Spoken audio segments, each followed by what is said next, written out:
আসসালামু আলাইকুম বিয়ার, সবাই কেমন আছেন? আমি ভালো আছি।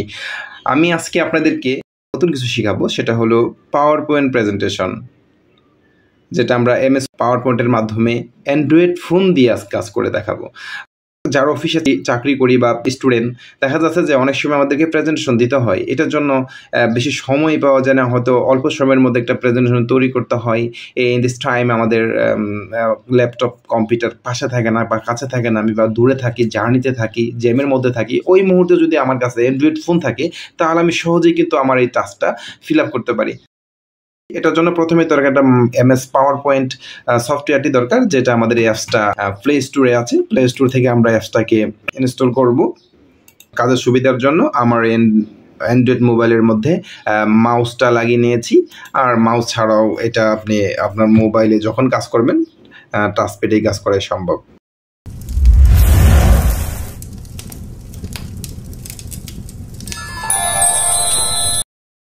আমি প্রথমে পাওয়ার পয়েন্ট আমি ইতিমধ্যেই ইনস্টল করেছি, সো আমি এখানে এটা ওপেন করছি।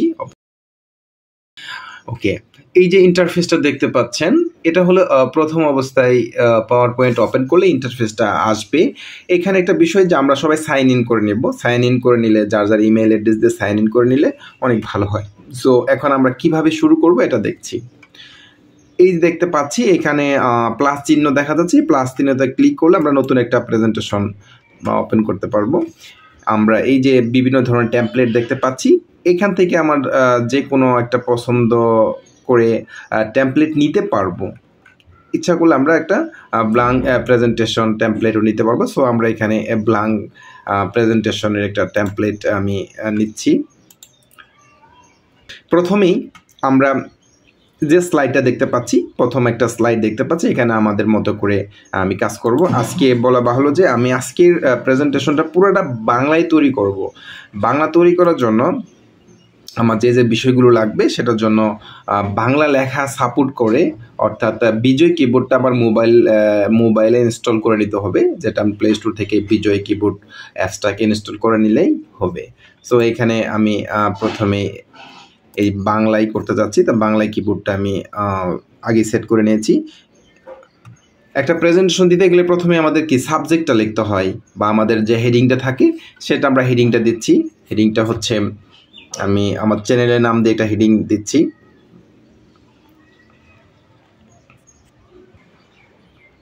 Education Bangla YouTube.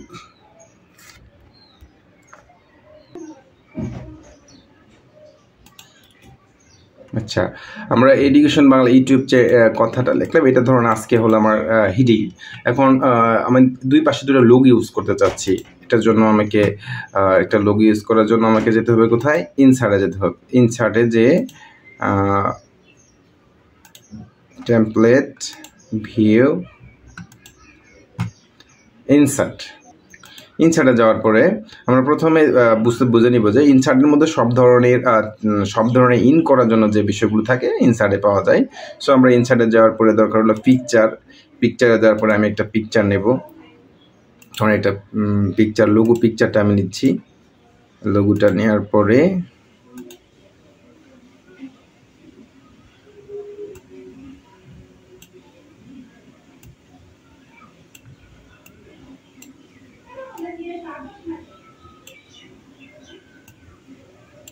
আমি লোগোটাকে এই পাশে একটা লোগো দিলাম, আর কপি করে নিলাম একটা লোগো, তখন এই পাশে আমি দিলাম। জাস্ট এটা আমি একটা সৌন্দর্য করার জন্য দিয়েছি। ধরেন এডুকেশন ইউটিউব আমার প্রথম। তারপর ধরেন এখানে আমাকে একটা নাম দিতে হবে, এটার উপস্থাপনা কে করবে বা প্রেজেন্টেশনটা কে দিবে। এটার জন্য আমি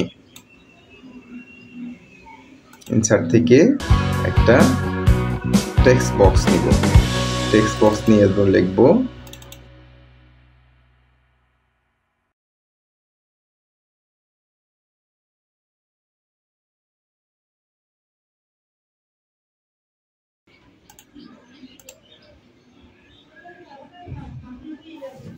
ধরেন প্রথম স্লাইডটা আমার এভাবে তৈরি করতে চাচ্ছি।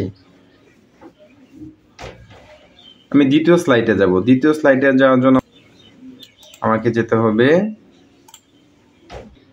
এই যে প্লাস চিহ্ন দেখা যাচ্ছে, জাস্ট এই প্লাস চিহ্নতে ক্লিক করলে আমার সেকেন্ড স্লাইড এড হয়ে গেল। এখন সেকেন্ড স্লাইডে আমার কি কি দরকার দিতে হবে।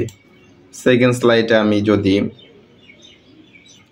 দিতে চাই ভূমিকা বা স্বাগতম দিতে পারি, আমি স্বাগতম কথাটা লিখতে পারি, স্বাগতম। এটাকে একটু বড় করতে চাচ্ছি। বড় করার জন্য আমাকে জাস্ট এখান থেকে আমি 60 স্লাইড দিলাম, আরো বড় করতে পারি।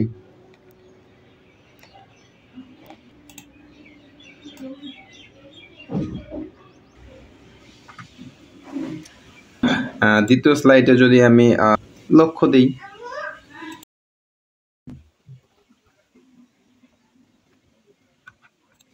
লক্ষ্য হচ্ছে কি, আমাদের লক্ষ্য শিক্ষামূলক ভিডিও কন্টেন্ট তৈরি করা।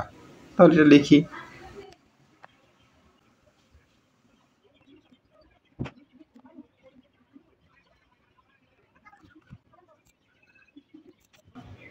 লক্ষ্যর ফন্ট সাইজটা একটু বড় করি। বড় করার জন্য আমি এটাতে বড় করে দিলাম। আর শিক্ষামূলক ভিডিও কন্টেন্ট তৈরি করা, এটাকে আর একটু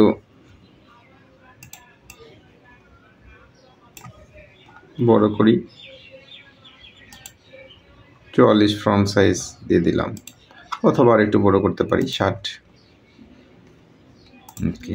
আর অ্যালাইনমেন্ট ঠিক করার জন্য আমরা লক্ষ্যর অ্যালাইনমেন্টটা আমরা ঠিক করে দিচ্ছি। অ্যালাইনমেন্ট করার জন্য অ্যালাইন্ড মিডিলে যেটা ব্যবহার করি, আর এটা একটা বুলেট ব্যবহার করে দিয়েছি, এটা লক্ষ্য। তাহলে আমাদের এটা হয়ে গেল, দ্বিতীয় একটা স্লাইড হয়ে গেল। এখন আমরা আরেকটি স্লাইড নিব। সম্মানিত ভিউয়ার, আমি আপনাদেরকে পর্যায়ক্রমে সবগুলো অপশনটাই দেখাবো। আমি একটা ডেমো স্বরূপ একটা প্রেজেন্টেশন তৈরি করছি, বাট এখানে সবগুলো অপশনই চলে আসবে। অর্থাৎ এইখানে যে অপশনগুলো দেখতে পাচ্ছি, এই হোম থেকে শুরু করে insert, draw, design, transition, animation, slide show, review, view, সবগুলো অপশনই আপনাদেরকে আমি পর্যায়ক্রমে দেখিয়ে দেব। তাহলে আমার লক্ষ্যটা হয়ে গেল। তারপর দেখা যাচ্ছে যে এটা কন্টেন্টের প্রকার দিয়ে আমি বোঝাতে চাচ্ছি। ধরেন আরেকটা স্লাইড আমাকে নিতে হবে। আরেকটা স্লাইড নেওয়ার জন্য আমি ব্যাক করতেছি, সেই অপশনে যাব। এখানে আমি ক্লিক করব, জাস্ট আরেকটা স্লাইড চলে আসলো। চলে আসার জন্য আমাকে এবার দিলাম যে কন্টেন্ট এর প্রকার, কি ধরনের কন্টেন্ট তৈরি করা হচ্ছে। তাহলে আমি লিখবো এখানে কন্টেন্টের প্রকার,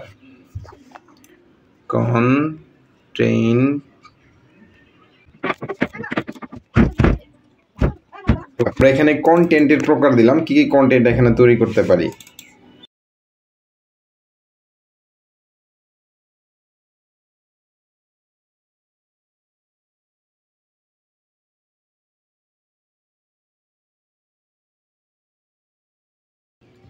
আমরা এই কন্টেন্টের প্রকারগুলো হয়ে গেল।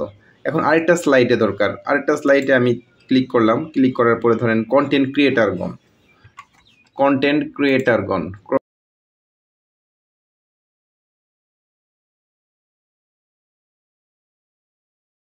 এর ক্ষেত্রে কি হবে, এখন কন্টেন্ট ক্রিয়েটার, এটাকে আমি অ্যালাইন ঠিক করে মিলিয়ে দিচ্ছি।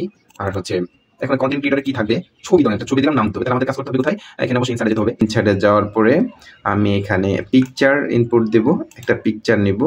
পিকচার নিয়ে ধরেন একটা পিকচার দিলাম, একটা পিকচার দিয়ে দিই, এই পিকচারটা দিলাম। দেওয়ার পরে যদি ক্রপ করার প্রয়োজন মনে করি আমি ক্রপ করে দিব। যদি ক্রপ করার প্রয়োজন মনে করি তাহলে এটাকে আমি কি করতে পারবো, ক্রপ করতে পারবো।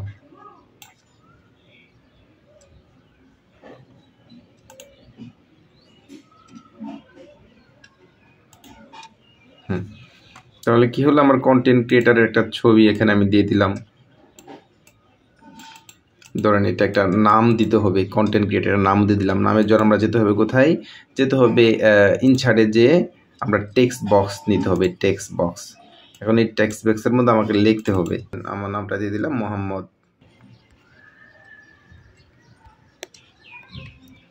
সোহেল মিয়া।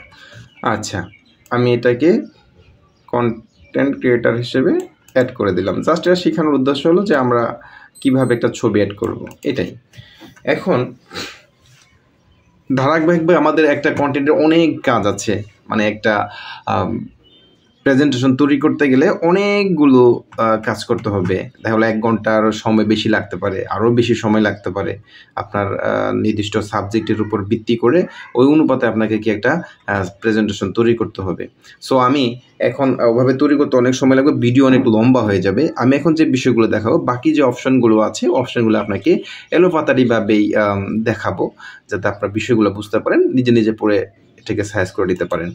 এখন ধরেন আমি আরেকটা স্লাইড নিলাম।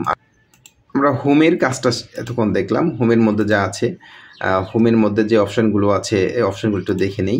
হোমের মধ্যে ধরেন আছে ফন্ট, যেখানে আমার ফন্ট এখান থেকে চেঞ্জ করতে গেলে আমি এখান থেকে ফন্ট সাইজ চেঞ্জ করতে পারবো। আর এখান থেকে ফন্ট যদি আমি নেই, কোন ধরনের ফন্ট নিচ্ছি, যে ফন্টটা আমার দরকার, এখান থেকে আমি ফন্টটা ক্লিক করতে পারবো। তারপরে ধরেন ইনসার্টের মধ্যে আমার যে বিষয়গুলো থাকে, যেমন নিউ স্লাইড, এখানে ক্লিক করলে আরেকটা স্লাইড অ্যাড হবে। টেক্সট বক্স দেখিয়েছি, টেবিল, আমাদের অনেক সময় টেবিল নেওয়ার প্রয়োজন হয়। দেখেন টেবিলে ক্লিক করলাম, আমরা একটা কি টেবিল ইনসার্ট করতে পারলাম। টেবিল ইনসার্ট করার ক্ষেত্রে অনেক তথ্য থাকে যেগুলো আমরা কি টেবিলে লিখি।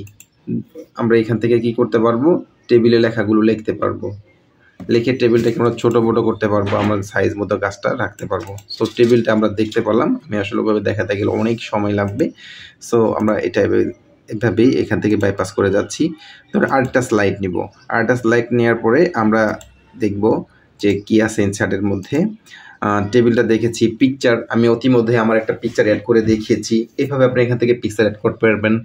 আর হলো ভিডিও, দেখেন অনেক সময় আমাদের ভিডিও দেখাতে হয়, এখান থেকে আমরা ভিডিও কীভাবে ইনসার্ট করবো সেটা আমি দেখাচ্ছি। ভিডিওতে ক্লিক করলাম, ক্লিক করার পরে এখান থেকে ভিডিও নিচ্ছি, ভিডিও দেওয়ার পরে আমার গ্যালারিতে চলে গেছে। এখান থেকে আমি ধরেন এই ভিডিওটা ইনপুট করব। এই ভিডিওটা আমি এখান থেকে ইনপুট করলাম, দেখেন এই ভিডিওটা এখানে অটোমেটিক চলে এসেছে। এইখানে একটা ভিডিওর হেডলাইন দিতে পারতাম,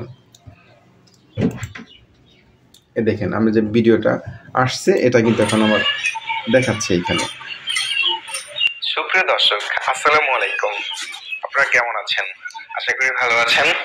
এডুকেশন বাংলা ইউটিউব চ্যানেলের পক্ষ থেকে আচ্ছা, এইভাবে আমরা কি করতে পারবো, একটা ভিডিও অ্যাড করতে পারবো।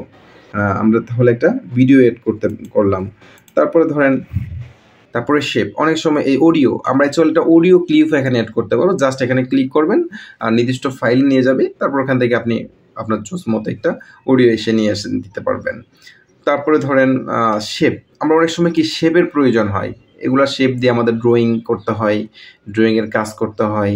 সো এই বিষয়গুলো আমরা থেকে কি করতে পারবো, শেপ নিতে পারবো।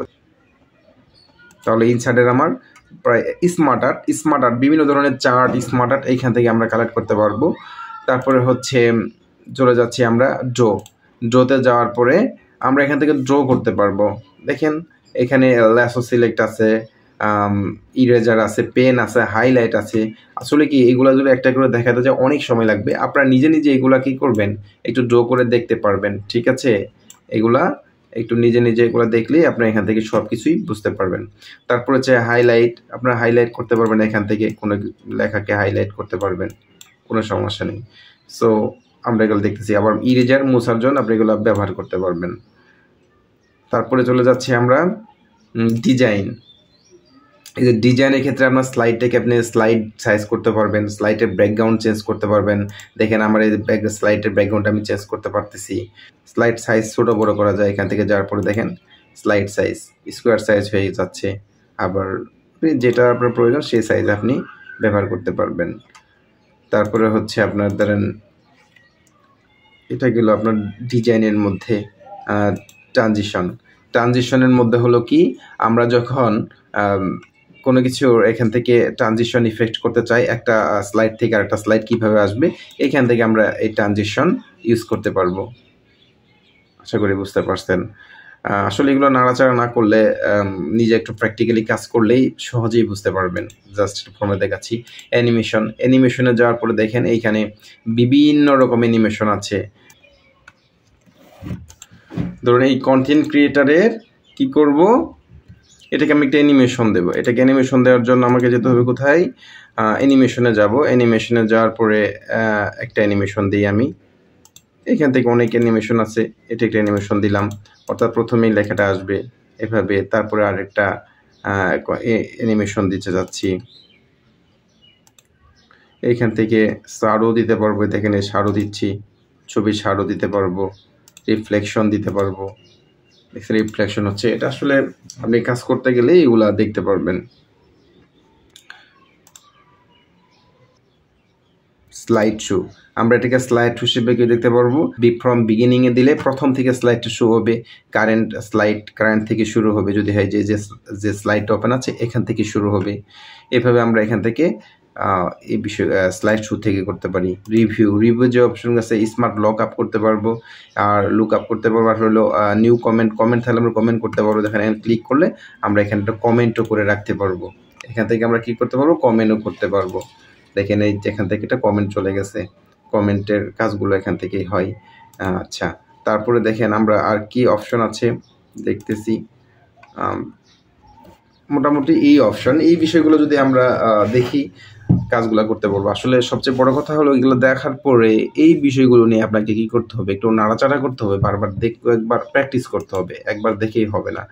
সো আমরা যা দেখতেছি যে জুম ইন জুম আউটও করতে পারবেন, ভিউ ডিরেকশন আছে, সবই করতে পারবেন। এখন কাজ করার পরে যে কাজটা হলো, এই সম্পূর্ণ কাজ হওয়ার পরে দেখি আমরা একটু ভিউ করে দেখি কেমন দেখা যাচ্ছে।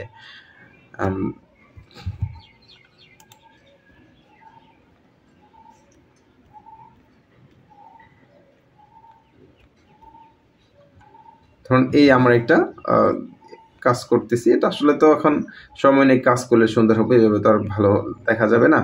যাক, এভাবে আপনারা কি করতে পারবেন, একটা পাওয়ার পয়েন্ট তৈরি করতে পারবেন। এটাকে আমরা সেভ করব। সেভ করার জন্য আমাদেরকে এখানে একটা প্রেজেন্টেশন নাম দিব। নামটা হলো ধরেন এডুকেশন বাংলা ইউটিউব, একটা নাম দিলাম।